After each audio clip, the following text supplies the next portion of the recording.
রাজধানীর মালিবাগের একটি বিপণী বিতানের জুয়েলারি দোকান থেকে প্রায় ৫০০ ভরি স্বর্ণালংকার চুরির অভিযোগ পাওয়া গেছে। গতকাল বুধবার গভীর রাতে এই স্বর্ণালংকার চুরি হয়। এর মধ্যে ৪০০ ভরি দোকানে নিজস্ব স্বর্ণালংকার আর ১০০ ভরি বন্ধক রাখা স্বর্ণালংকার। ঘটনায় জড়িত কাউকে এখন পর্যন্ত গ্রেফতার করতে পারেনি পুলিশ। চুরির খবর পেয়ে আজ বৃহস্পতিবার সকালে পুলিশ ঘটনাস্থল পরিদর্শন করে। এসে দেখেছি এখানে আরো সাংবাদিকরা ছিল, আরো অনেক লোকজন ছিল। রাত্রেবেলা এই দোকানের তালা ভেঙে চুরির ঘটনা ঘটছে।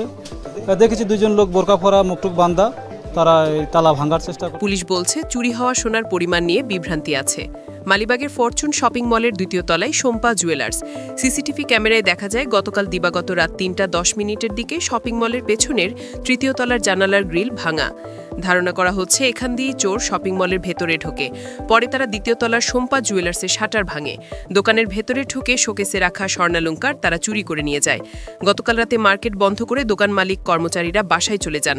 এরপরই চোর শপিং মলের পেছনের জানালার গ্রিল ভেঙে ভেতরে ঢোকে।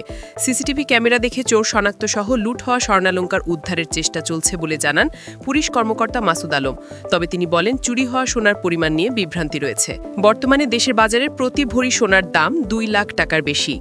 এই দোকান থেকে ৫০০ ভরি স্বর্ণালংকার চুরি হয়েছে বলে দোকান মালিকের অভিযোগ।